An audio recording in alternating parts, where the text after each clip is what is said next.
Welcome everyone to the Trust the Plan podcast. I'm Nick. And I'm Preston. And Jim is still at the volleyball tournament in Florida. Yeah. He's like taking the whole summer off. Yeah, I it's guess. lasting forever. Maybe they just keep winning and moving on, right? Right. Okay, so remember, at Peak Wealth Management, we believe by providing education and guidance, we can help you make great financial decisions so you can retire with peak confidence. And one way to do that is to track your net worth periodically. Okay, understand your net worth and always be trying to grow your net worth. And I've been doing this since like 2005 because my wife and I bought our first rental property when it was 2005, so we were like 26 years old, and the realtor gave us a book called the $1 Million Real Estate Investor or something like that. Mm-hmm. It was written by the Keller Williams guy. I think his name is Gary Keller. And I read the book. It was really easy to read. I recommend the book, actually. It's available on Amazon, and it's cheap. But in there, he tells a story about how he would meet his buddy for breakfast every week. And every week, they would compare their net worth with each other and say, how are we growing our net worth this week? What is that immediate knee-jerk? What's your immediate knee-jerk reaction to that? Well, two things, immediate knee-jerk. One is it's great to have a friend like that you can meet every week and say, what are we doing together? You know, it's keeping each other responsible for how are we growing this? What are we doing? What's good? What's bad? What do we need? Because it's taboo for a lot of people to talk about that stuff. Yeah, not many people talk about it, but it's great to have a friend like that in your corner. But then my second knee jerk is every week tracking seems like a bit much. Totally agree. Totally agree. That's why I'd say monthly on the first of the month. Right. And we have a template available on our website, peakwm.com/expenses. And we have the track your expenses and net worth combined in one Excel spreadsheet template. Now, what I do is I take that template and I put it into the Google Drive, make it a Google Sheet, because I used to have an Excel file which was lost in like 2008, which is devastating. Yeah, I do the same thing. Learn from your mistake, and I put it in the drive. Yeah, I don't want to be managing any data. Okay, we're not in the data management business. So track your net worth monthly. Okay, so on the first of the month, you log in. You know, super simple. You just log your banking, your investments, your real estate, your debt, right, and it formulates your net worth right there. And over time, we should see our net worth growing because we're saving money, and then those savings are invested, and the investments are growing, and then we have liabilities that we're continuously paying down on. Even if you're not making anything more than the normal payment, it is going down each month. And so it's fun to see it growing month by month. And usually when we have a husband and wife, we'll have one of them take the lead, and then the other spouse, they can just kind of observe what's happening. Right. I like to update it and then say, hey, honey, look.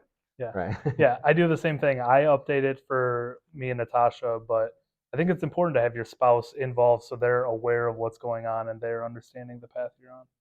Yeah, and a lot of times if they're not aware and something happens to you, like what if you pass away suddenly and now your spouse has no idea what's going on? They don't know where the money is, they don't know what the passwords are, they don't know who to call. Right. And that can be scary. Right. So anyway, you can put your instructions in that sheet as well as another tab. Yeah. So, okay. What inspired the topic today was a Twitter thread that I read, and it was talking about net worth by decades, okay? And in our 20s, what are the things that jump out to you since you are a young, 20, 25? 24. 24-year-old. Just turned 24. I have like a mental block with his age, because he seems like he's like 40, walking around like he's got the wisdom of a 40-year-old, but only 24. Well, I appreciate it. But yeah, in your 20s, I think the theme that I see with myself and with friends that I went to high school and college with is just getting your feet wet in the world. One thing I focus hard on not falling into, but I see a lot of people falling into, is you get your first adult paycheck, and immediate lifestyle creep from a college kid all the way up to using that paycheck. Um, but I think what people should focus on and what I focus on, what I tell my friends to focus on is let's start knocking down debt, like student loan debt. Pretty much everyone I know has at least some. And then also just get a systematic contribution going into your 401k. Let's get that set up early. Time's on your side. Let's get some compounding going and let's set ourselves up. And that was the biggest point that I was thinking about is time is on your side.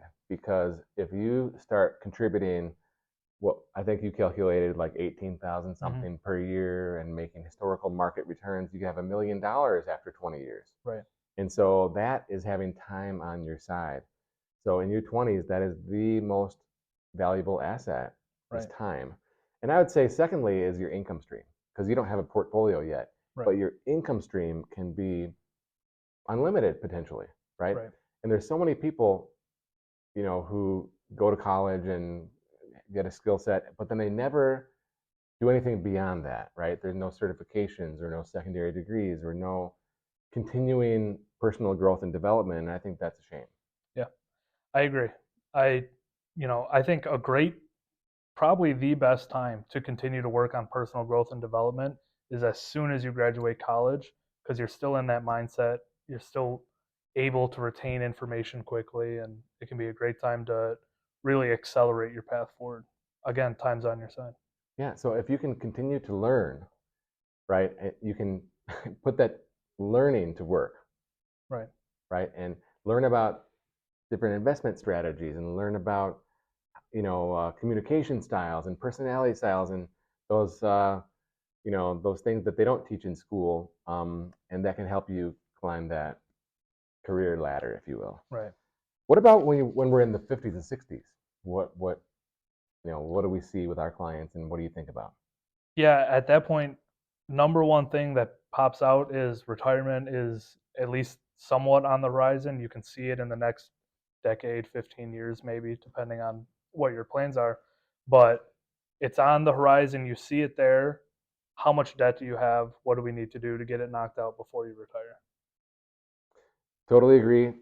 I don't want to retire with any debt. That's really one of my mantras, and sometimes it's unavoidable with people. But when I'm thinking about my own plan, I want to have everything on a. So I'll be 44, right? So I want to make sure everything's like on a 15-year deal or less, Right. because I don't want it to have it lingering. Right. So if it's a 30-year mortgage, we'd consult to pay some extra to make sure it's gone, because we want that net worth to be super clean for retirement, and we want that income statement to be really strong where we don't have any of these liability payments. Right. So as we're approaching retirement, right, we don't want to create any new liabilities as well. So if you have, projects or upgrades or cars or whatever you need to do to clean up before retirement, oftentimes we'll see, hey, retirement looks okay, but it can look great if you just do these three things. And people get really laser focused because we think, as humans, a lot of us think, compartmentally. Like, well, if I can do this, then I can retire. Like, pay this car off, then I can retire, or pay off the home equity line, and then I can retire with confidence, right? Yeah, I think that's a great point. And then another thing I like to talk about, just to put it in perspective of how important it is to knock out these debts and these liability payments, is if you follow the 4% rule, which is a general rule of thumb in financial planning. But if you consider that every $1,000 a month that you need to pay on a liability in retirement is equivalent to needing a $300,000 portfolio. So if you can knock out a $1,000 a month liability payment, it's equivalent of essentially having saved $300,000 in your portfolio. Well said. If you'd like to consult with us on how to grow, how to track and grow your net worth or balance sheet, and if you have a portfolio of more than 500,000 and you're looking for a second opinion, you can reach out to us at peakwm.com.